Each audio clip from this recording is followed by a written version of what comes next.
निश्चित रूप से। मैं आपको एक जादुई कुत्ते की कहानी सुनाता हूँ जिसका शीर्षक है भोला और जादुई आंखों वाला कुत्ता। जादुई आंखों वाला कुत्ता। एक गांव में भोला नाम का एक सीधा सादा और दयालु लौका रहता था।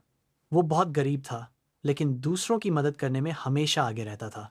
गांव के बाहर एक जंगल था और उस जंगल में एक जादुई कुत्ता रहता था जिसकी आंखें चमकीली नीली थीं। कहा जाता था कि उसकी आंखों में जादू था। एक दुष्ट जादूगर, काला जादूगर, उस कुत्ते को पक्का कर उसकी जादुई शक्ति पाना चाहता था। एक दिन भोला जंगल के रास्ते जा रहा था।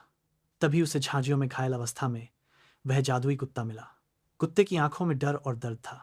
भोला को उस पर दया आ गई। उसने बिना कुछ सोचे कुत्ते को उठाया और अपने घर ले आया। उसने कुत्ते के घावों को साफ किया और उसे खाना खिलाया। वह कुत्ता अब भोला के साथ रहने लगा। भोला ने उसका नाम नीलू रखा, क्योंकि उसकी आंखें नीली थीं। नीलू एक साधारण कुत्ता नहीं था। जब भोला मुसीबत में होता तो नीलू की आंखें तेज चमकने लगती थीं और कोई ना कोई चमत्कार हो जाता था। एक बार भोला को बहुत भूख लगी थी और घर में कुछ भी नहीं था। जैसे ही नीलू ने भोला की परेशानी देखी, उसकी आंखें चमकीं और अचानक पास रखी टोकरी स्वादिष्ट रोटियों से भर गई। एक बार गांव में एक चोर घुस आया।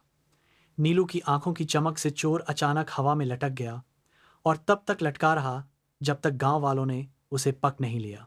काला जादूगर, जो नीलू को ढूंढ रहा था, उसे यह पता चल गया कि नीलू भोला के पास है। एक दिन वो वेश बदलकर भोला के घर आया और नीलू को बिस्किट में जहर मिलाकर खिला दिया। बिस्किट खाते ही नीलू बेहोश हो गया। जादूगर उसे एक बोरी में भरकर ले जाने लगा। भोला ने यह सब देख लिया। वो रोने लगा और चिल्लाने लगा, लेकिन जादूगर बहुत शक्तिशाली था। तभी बेहोशी की हालत में भी नीलू की जादुई आंखें एक बार जोर से चमकीं। उस चमक से जादूगर का जादू टूट गया और वो कमजोर पड़कर जमीन पर गिर पड़ा। भोला ने तुरंत नीलू को जादूगर के चंगुल से छुड़ाया और उसे उठाकर प्यार किया। नीलू ठीक हो गया। जादूगर रोने लगा और अपनी गलती मानी। भोला एक दयालु लौका था।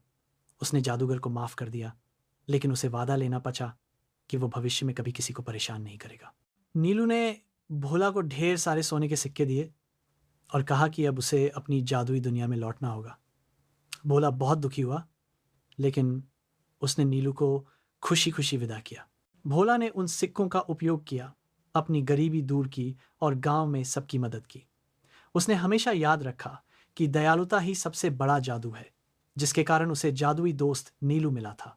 कहानी से सीख, हमें हमेशा मुसीबत में फंसे लोगों और जानवरों की मदद करनी चाहिए, क्योंकि दयालुता का फल हमेशा मीठा होता है।